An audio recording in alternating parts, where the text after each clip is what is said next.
सबसे बड़ा मुद्दा तो ये है, भारतीय जनता पार्टी की सरकार जो एनडीए के साथ बैसाखी पे चल रही है, वो रोज संविधान, संवैधानिक मूल्यों, संवैधानिक परंपराओं की हत्या कर रही है। चाहे पार्लियामेंट में प्रो टर्म का हो, डिप्टी स्पीकर का हो।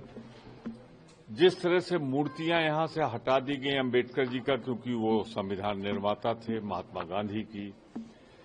जिस तरीके से संवैधानिक एजेंसियों का दुरुपयोग हो रहा है, महंगाई और बेरोजगारी सरकार के संरक्षण में बढ़ाई जा रही है। सरकार की नीतियों के कारण नहीं, बल्कि सरकार के संरक्षण के कारण भी बढ़ाई जा रही है।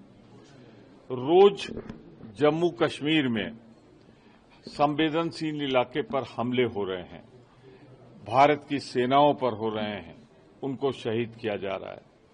जिस तरीके से लद्दाख में, जहां हम कल तक गश्त करते थे, वहां चीन की सेनाओं ने सुरक्षा बेस बना रहे हैं वो अपने, और हम कायर और बुज़दिल की तरह ये सरकार देख रही उसे। इंदिरा जी और राजीव जी की शहादत का जिस तरह अपमान हो रहा है, न्यूनतम समर्थन मूल्य पर अभी तक कोई निर्णय नहीं आया है। किसान परेशान है, खेतिहर मजदूर परेशान है। इसी तरह अगर आप देखें तो बहुत से ऐसे मुद्दे हैं जो जन समस्याओं से जुड़े हुए हैं। ये सरकार जानबूझकर जन सरोकार की अवहेलना कर रही है। मणिपुर में अभी कोई निदान ये नहीं ढूंढ पाए हैं। देश के अन्य हिस्सों में हिंसा बढ़ रही है। जो हमारे निर्वाचित लोग हैं उन पर फर्जी मुकदमे चलाए जा रहे हैं। ये सारे मुद्दे होंगे जिसको हम उठाएंगे। इंदिरा जी की शहादत, राजीव जी की शहादत जो देश के लिए हुई, जो लोग आतंकवाद के सामने घुटने टेके बैठे हुए हैं, जिन्होंने कभी देश की आजादी की लड़ाई नहीं लड़ी, वो पार्टी भारतीय जनता पार्टी इंदिरा जी की शहादत और राजीव जी की शहादत का जो अपमान कर रही है, ये मुद्दा हमारे दिल का है। एनडीए के दिल का नहीं होगा, पर हमारा तो है। हमारे लिए देश की शहादत, देश का संविधान बड़ा है। हम ये मुद्दा उठाएंगे। कांवड़ यात्रा में जिस प्रकार से नेम प्लेट का ये भी मुद्दा उठाएंगे आप?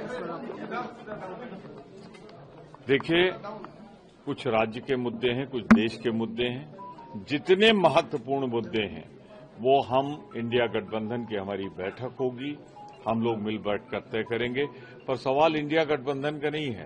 पहले वो बैठक तय करके इंडिया गठबंधन में तय कर लें कि इस पर जेडीयू के क्या विचार हैं या एलजेपी के क्या विचार हैं। पहले जरूरत इस बात की है कि एनडीए तय करे कि उसके विचार इस पर क्या है। डिप्टी स्पीकर का विषय आप खड़ा करेंगे, विपक्ष के लिए मांग करेंगे इस पद को? मैंने पहले ही कहा है कि सबसे बड़े दल को, विपक्ष को ये मिलना चाहिए। सहयोगी दल को देना संवैधानिक परंपराओं की हत्या है।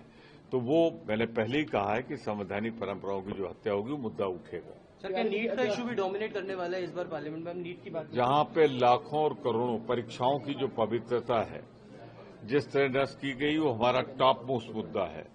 और जिस तरीके से पब्लिक सर्विस कमीशन के चेयरमैन ने इस्तीफा दिया है, तो क्या परीक्षाओं की पवित्रता से इसका रिश्ता है?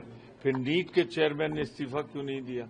ये सारे सवाल हैं जो लाखों करोड़ों छात्रों के साथ जुड़े हैं। हम परीक्षाओं की पवित्रता का मुद्दा जरूर उठाएं। अधीर रंजन चौधरी जी ने कहा है कि उनके हार की वजह मुसलमानों ने मुस्लिम कैंडिडेट देखकर वोट किया। अधीर रंजन चौधरी के बयान को कैसे देखते हैं आप?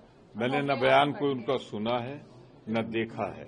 वो हमारे एक महत्वपूर्ण नेता हैं। जब तक मैं उनका बयान न पढ़ लूं, कहां दिया है, किन परिस्थितियों में। For exclusive and insightful videos, subscribe to our new channel ABP Live Premium.